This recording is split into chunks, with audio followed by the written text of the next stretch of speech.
Hari ini kita akan lanjutkan kembali, kita akan belajar kebenaran firman Tuhan.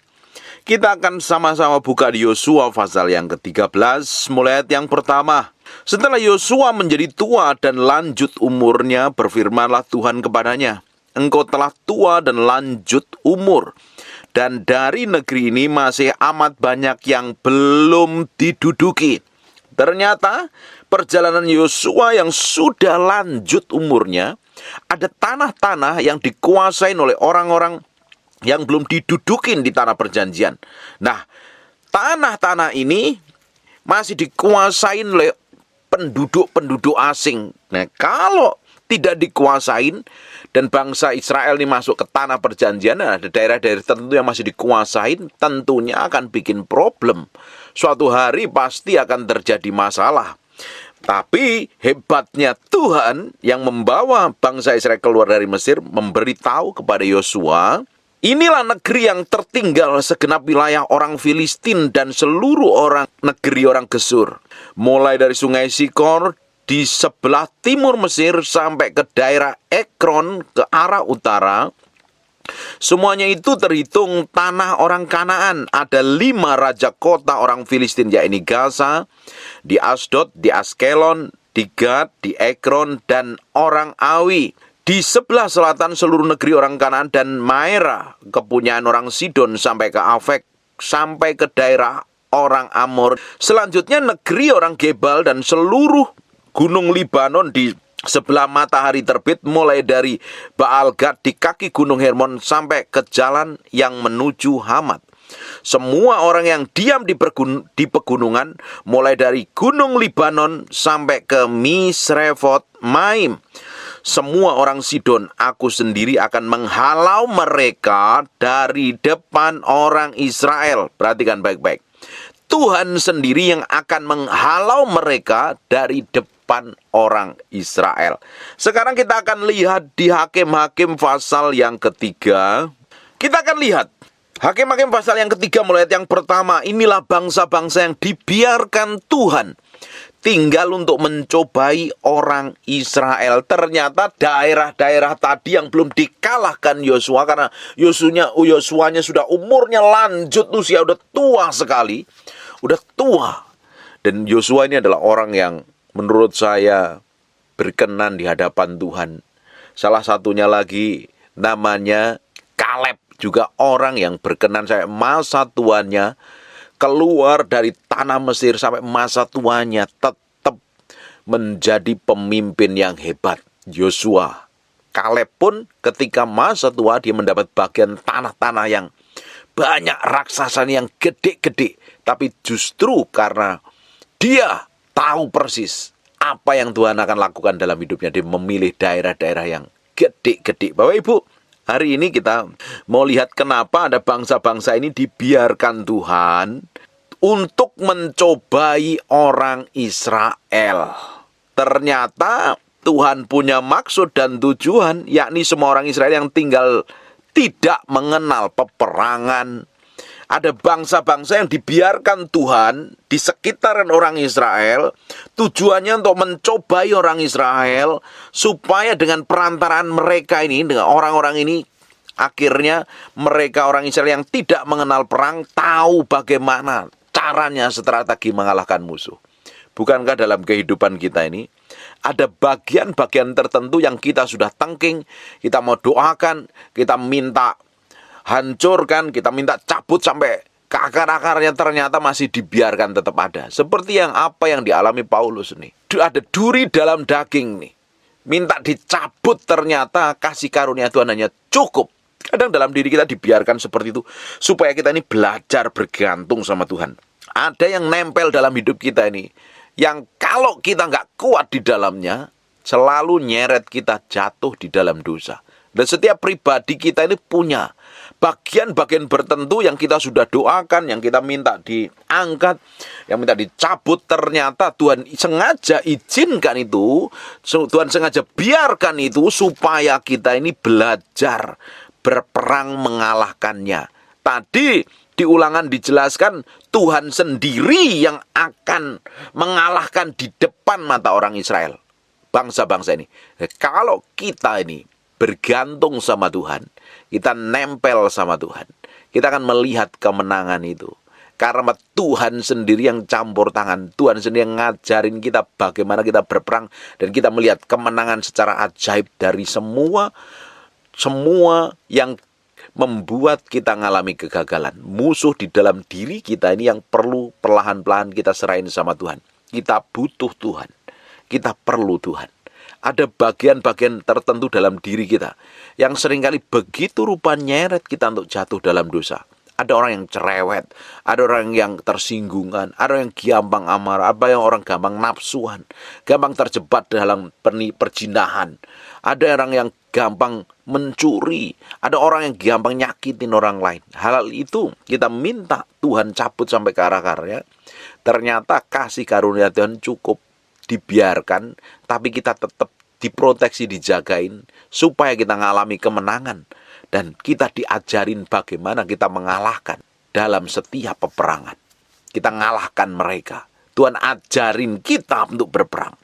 Ternyata kita baca di ayat yang kedua, maksudnya hanyalah supaya keturunan-keturunan orang Israel yang tidak mengenal perang, yang sudah-sudah dilatih berperang oleh Tuhan. Kita diajarin bagaimana kita mengandalkan Tuhan, punya strategi, punya hikmat, punya pengertian, supaya kita mengalami kemenangan dalam segala hal.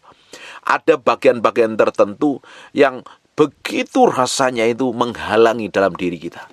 Nikmatin itu sebagai sarana untuk kita ini belajar banyak kok. Bukan Tuhan punya maksud dan tujuan untuk menjatuhkan kita, untuk menyeret kita jatuh di dalam dosa. Tuhan justru ngajarin kita berperang, karena kita harus mengalahkannya. Kemarin kita pelajarin, kalau kita nggak bisa ngalahin raksasa yang akan mengalahkan kita. Kalau kita nggak penggal raksasa itu, raksasa akan memenggal kepala kita. Nah, kalau kita nggak ngalami kemenangan dalam hal ini, justru di area tadi akan menguasai hidup kita. Bapak Ibu mesti lihat apa yang di dalam dirimu yang seringkali menguasai hidupmu. Yang begitu menonjol menguasai hidup, di area itulah engkau butuh Tuhan dan butuh peperangan, pakai strategi, hikmat, pengertian yang datangnya dari Tuhan. Kalau tidak, engkau bisa menjalani hidupmu tapi gagal di area itu terus. Ada banyak orang, ada area-area tertentu selalu kalah nih, selalu nih jatuh nih di area ini. Di area ini selalu gagal. Di area ini selalu bikin dosa. Di area ini selalu terjebak dengan banyak hal. Nah, di area situ itu sebenarnya engkau harus berhati-hati menghadapinya. Engkau punya hikmat, pengertian, dan pengetahuan. Karena sebenarnya Tuhan ngajarin kita untuk berperang, supaya kita ngalami kemenangan. Kalau tidak, kita akan terus gagal.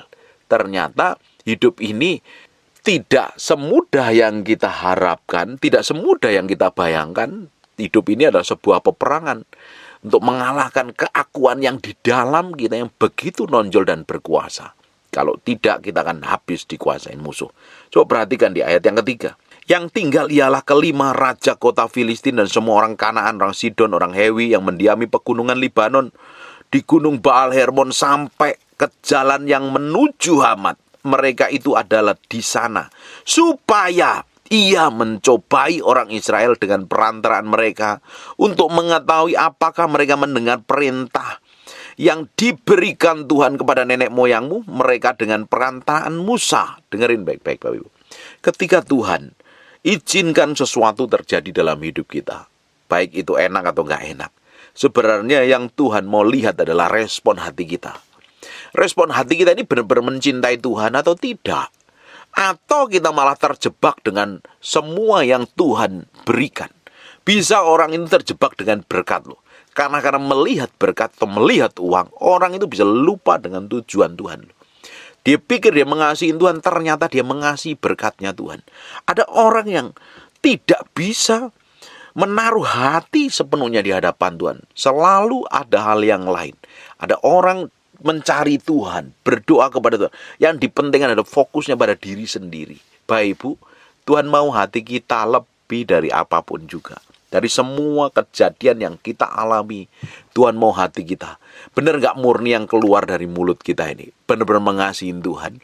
Bagaimana kalau kita ini berhadapkan masa-masa sulit, diberhadapkan dengan tantangan, himpitan, dan persoalan. Ternyata himpitan, tantangan, persoalan itu bagus buat kita.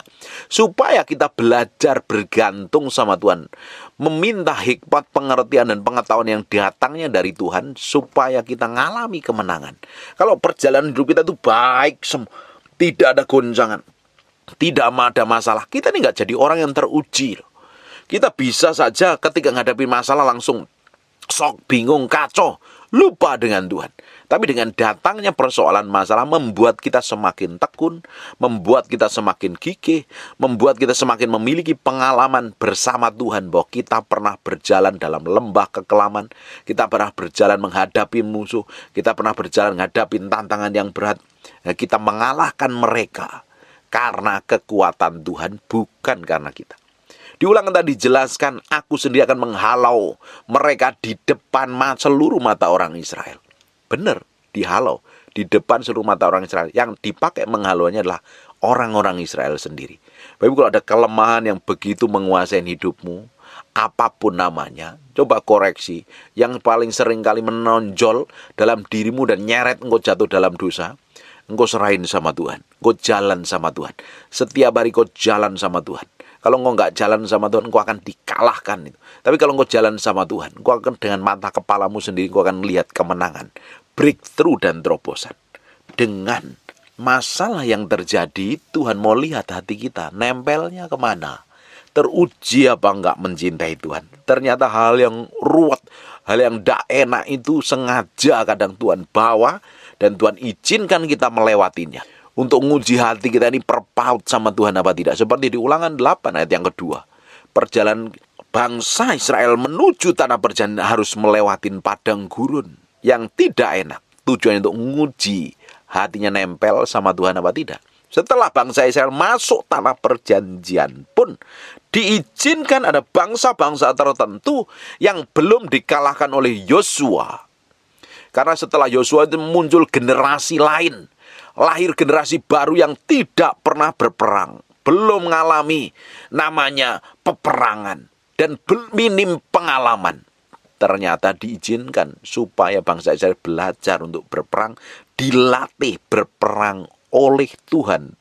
Ternyata semua proses masalah, tekanan, himpitan, persoalan diizinkan Tuhan untuk supaya kita ini dilatih berperang oleh Tuhan. Ngalami kemenangan. Kalau kita ngalami kemenangan dengan mata kepala kita sendiri, kita akan melihat kemenangan itu terjadi. Ada hal tertentu, kalau kita libatkan Tuhan, kita akan ngalami kemenangan. Tapi kalau kita jauh dengan Tuhan, kita akan ngalami gagal. Bapak Ibu, kalau engkau hidupmu semakin hari semakin dekat dengan Tuhan, bergantung sepenuhnya sama Tuhan, engkau akan melihat banyak kemenangan dalam hidupmu loh. Tapi kalau engkau ini mulai pakai kekuatan dagingmu, ngikutin hawa nafsumu, ngikutin semua keinginanmu yang tidak berkenan di hadapan Tuhan, dan kau hubunganmu jauh dengan Tuhan, biasanya mulai kesandung masalah. Biasanya mulai kesandung persoalan. Nah, artinya kalau engkau seringkali jatuh dalam dosa, kesandung persoalan, kesandung masalah, berarti sebenarnya engkau butuh Tuhan untuk dipimpinnya. Kalau kita ini nempel sama Tuhan, kita akan melihat kemenangan.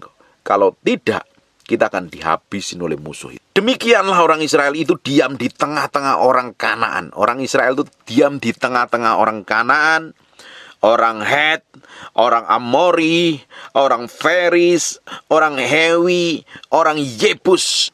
Dan orang-orang ini tinggal di tengah-tengah orang Israel. Dan orang Israel ini tidak fokus kepada tujuan Tuhan. Mereka akan terjebak dan jatuh di dalamnya.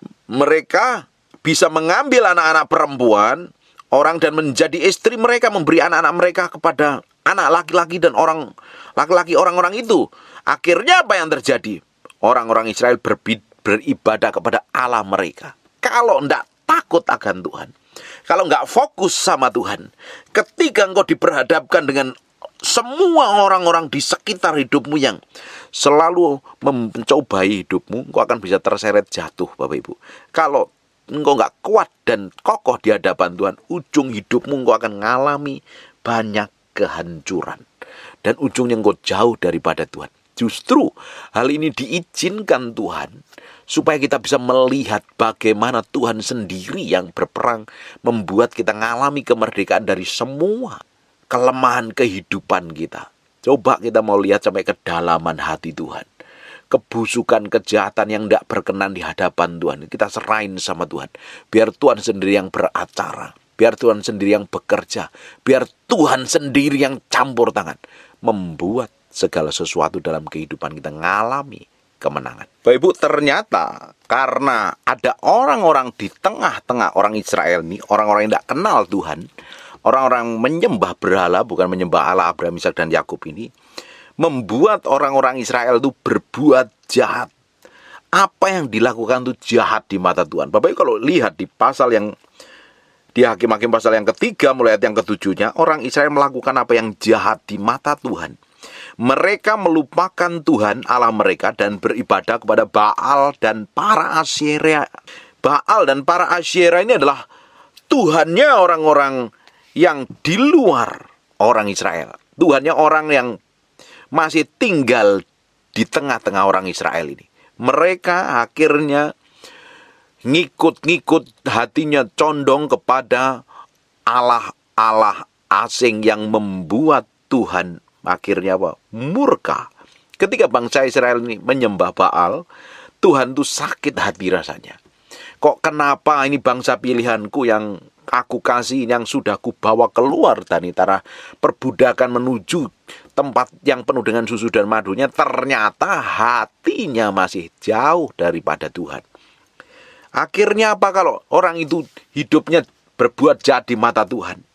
Di ayat yang ke-8, lalu bangkitlah murka Tuhan terhadap orang Israel, sehingga ia menjual mereka kepada Kusyan, Rishathaim, raja orang Aram, Mesopotamia, dan orang Israel menjadi takluk kepada Kusyan, Rishathaim 8 tahun lamanya. Bapak Ibu, harusnya seluruh orang-orang yang belum dihabisin, belum didudukin oleh Yosua itu harusnya dikalahkan. Sengaja diizinkan Tuhan supaya mencobai orang-orang Israel. Dan Tuhan izinkan itu melatih untuk berperang, supaya sebenarnya mengalahkan mereka. Tapi pada kenyataannya berbeda. Apa yang terjadi? Orang-orang Israel ikut nyembah Allah mereka. Ketika mereka menyembah Allah-Allah yang bukan dari Israel, akhirnya mendatangkan kutuk, mendatangkan kekacauan, mendatangkan malapetakan, mendatangkan murka Tuhan. Dan ketika murka Tuhan turun, pembelaan Tuhan tidak ada pada orang Israel. Tapi ketika mulai bangsa ini berseru, lalu berserulah orang Israel kepada Tuhan, maka Tuhan membangkitkan seorang penyelamat bagi orang Israel, yakni Otniel, anak Kenas, adiknya Kaleb. Ternyata Otniel ini adiknya Kaleb. Ini kakaknya, si Kaleb adalah orang yang hidupnya takut akan Tuhan. Dipakai Tuhan luar biasa. Akhirnya suatu hari Tuhan bangkitin adiknya Kaleb menjadi orang yang menyelamatkan orang Israel. Roh Tuhan menghinggapin dia dan menghakimi orang Israel, dan ia maju berperang. Lalu Tuhan menyerahkan Kusyan Rishathaim, raja Aram, ke dalam tangannya, sehingga mengalahkan Kusyan Rishathaim. Lalu amanlah negeri itu 40 tahun lamanya. Kemudian matilah Otniel, anak Kenas. Bapak Ibu, ternyata ya, orang itu kalau hatinya nggak nempel sama Tuhan, bisa mudah terperdaya, bisa mudah tertipu dan meninggalkan Tuhan. Makanya hari ini jangan sampai ada sesuatu yang di luar Tuhan yang menguasai hati kita. Apapun itu namanya. Kalau itu menguasai hati kita, kita serahin sama Tuhan. Kita mau belajar jalan sama Tuhan, supaya hidup kita ini loh nggak hancur, nggak kacau, nggak berantakan. Bapak Ibu bisa bayangkan kalau hidup kita ini sudah dipenuhi roh Tuhan, sudah ikut pelayanan, tapi di sisi lain ada hal yang hancur. Itu membuat setan menguasai hidup kita loh. Makanya kita mesti belajar berperang dalam segala situasi dan kondisi. Kita mau melihat pembelaan Tuhan. Kalau ada bangsa itu dibiarkan nggak dibinasakan di zamannya Yosua, ternyata tujuannya untuk supaya kita ini berlatih berperang, mengandalkan Tuhan dalam segala situasi dan kita ngalami kemenangan. Koreksi hatimu sampai kelemahan batinmu yang tidak berkenan di hadapan Tuhan, minta dicabut sampai ke akar-akarnya. Benar-benar biar engkau ngalami kemenangan dalam segala hal. Amin. Tutup matamu, tutup Alkitab, kita berdoa. Terima kasih buat firman-Mu. Kami materaikan dengan darah anak domba Allah, firman yang nempel dalam hati kami. Berhari-hari, berminggu-minggu, berbulan firman menjadi kehidupan.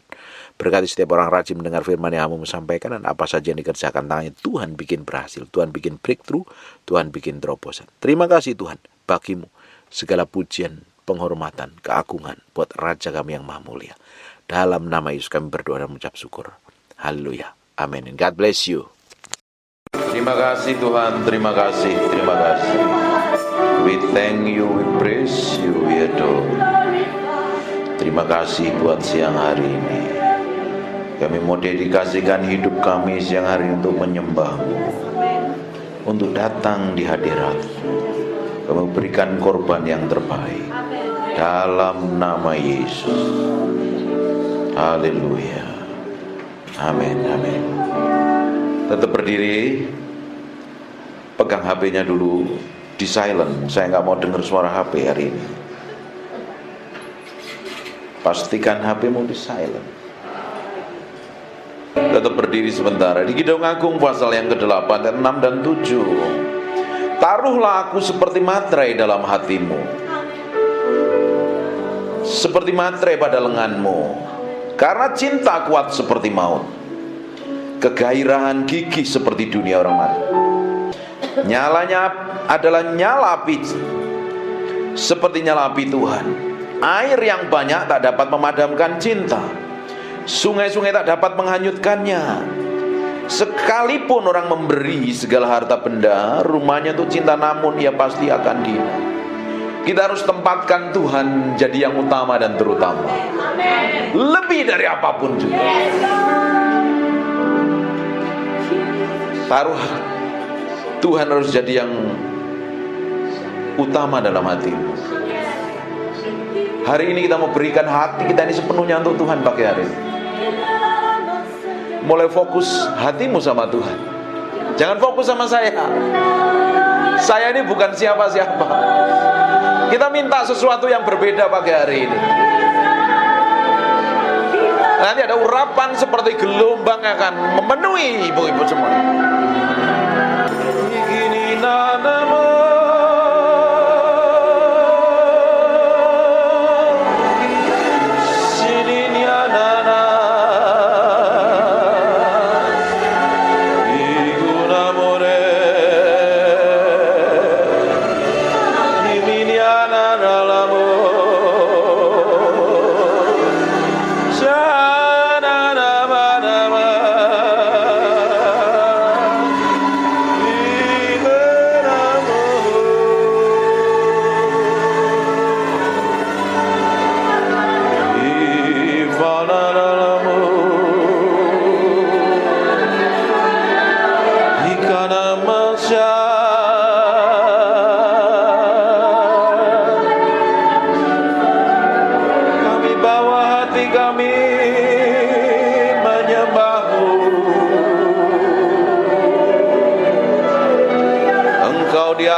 menemani,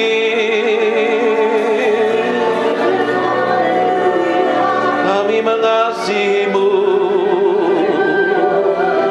kami mencintaimu.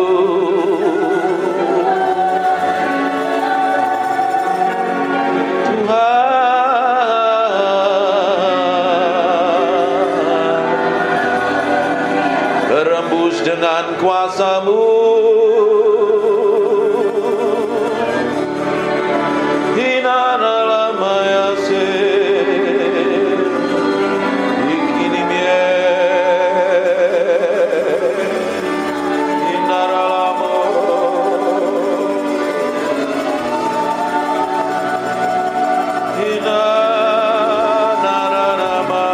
buka tanganmu dua-dua.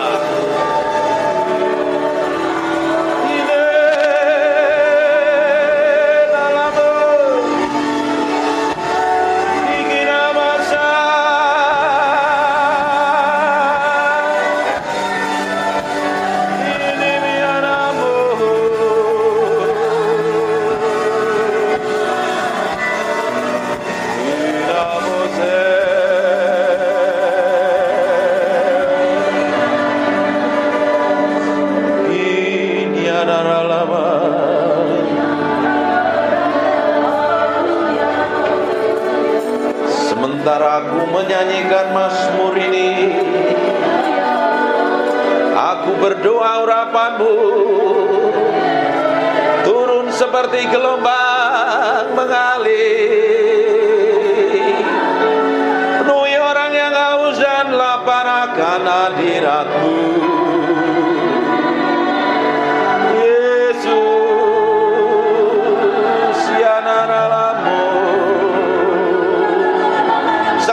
Urapan itu sedang turun dalam ruangan ini. Semakin kuat urapan itu turun dalam nama Yesus. Jesus name. Go, fill, penuhi setiap orang dalam ruangan ini. Jesus.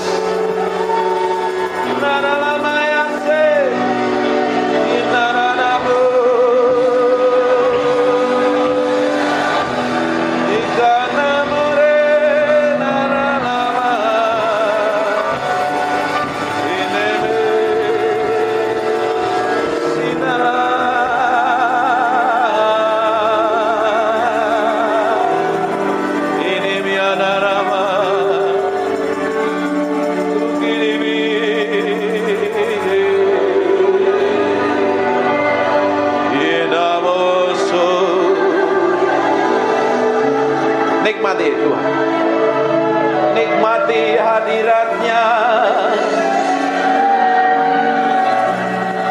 siang hari ini, nikmati hadirat-Nya,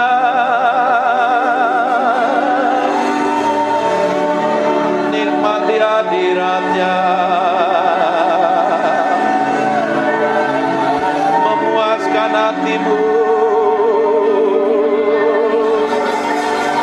memuaskan hatimu,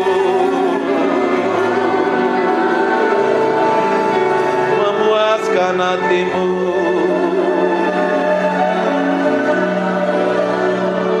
Saya mau hitung 1 sampai 3.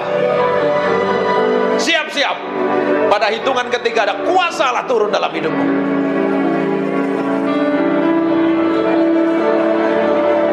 Nikmati hadirat-Nya. Siap-siap saja kuasanya turun menjamahmu. 1.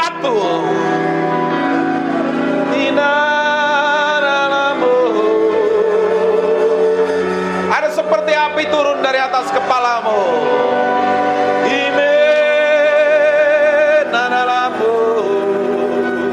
Dua. Sekarang terima itu. Jesus.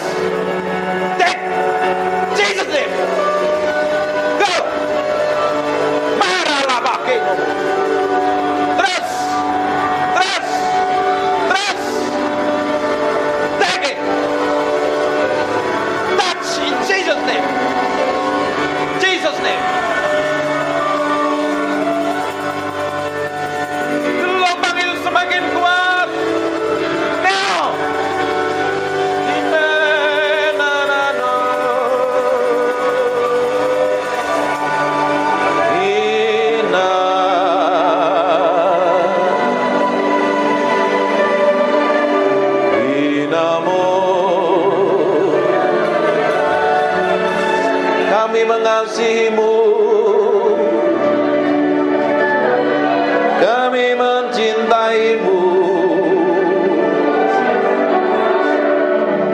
Dari hati kami mengalir penyembahan,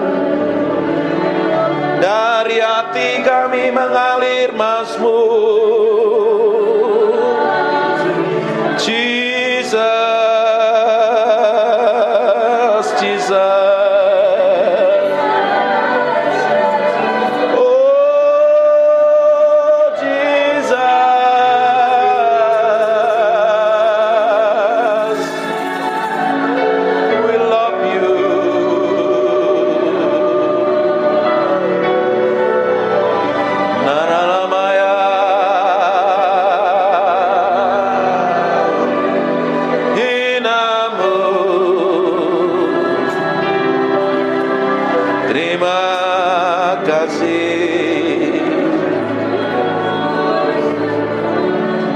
Minta roh hikmat wahyu turun di atas kami siang hari ini. Singkapkan kebenaran-Mu, singkapkan Tuhan.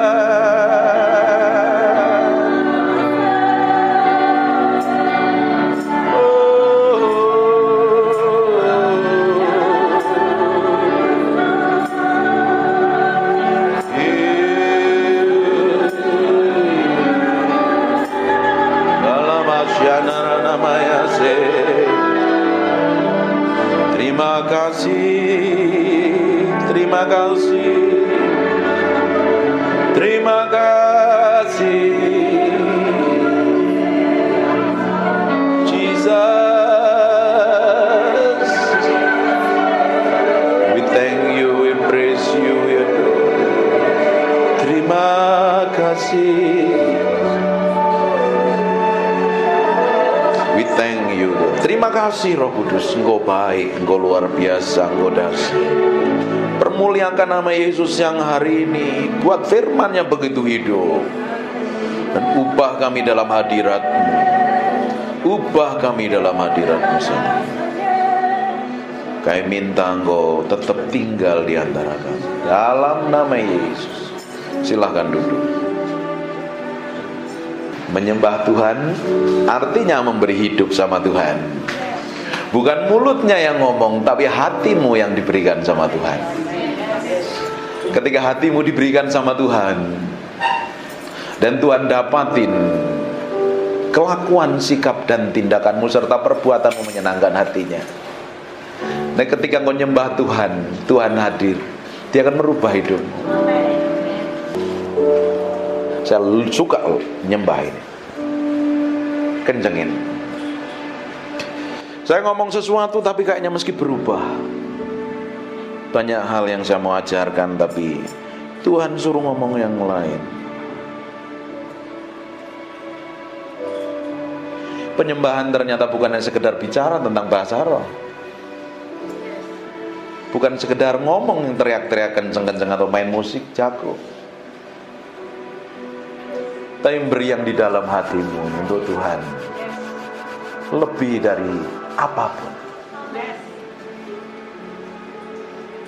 Ternyata kalau kita beri hati kita sepenuhnya untuk Tuhan, kita nempelnya sama Tuhan. Waktu nyembah begini, Tuhan disenangkan dengan penyembahanmu dan nyanyian. Tanpa kita nggak sadarin, kadang Tuhan hadir dalam penyembahan kita. Kalau ketika Tuhan hadir dalam penyembahan kita, kuasanya begitu powerful dan dahsyat. Amin. Ini kan hadiratnya masih tebel kan ya? Iya. Iya. Nah, di belakang rasain hadirat Tuhan masih. Kayaknya Tuhan masih ingin disembah. Tutup matamu aja, kita nikmatin hadirat.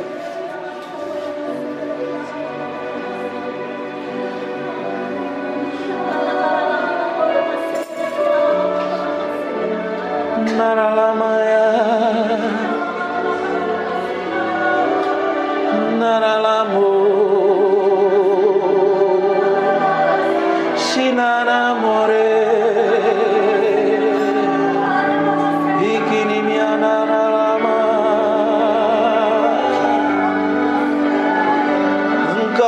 dipuji, Engkau ditinggikan. Melihat orang-orang ini menyembah-Mu. Oh Yesus,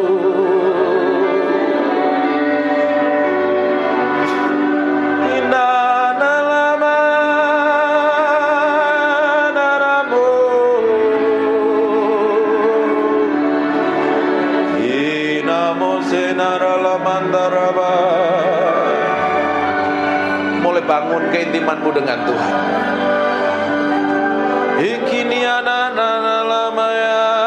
Dia hadir dalam ruangan ini. We thank you. I feel. We thank you.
Silakan duduk.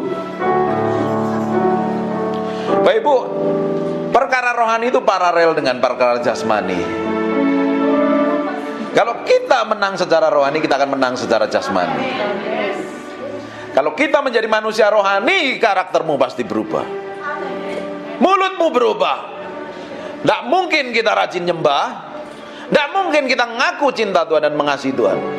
Tapi kita memiliki karakter daging, buruk, jelek, benceno, jadi batu sandungan.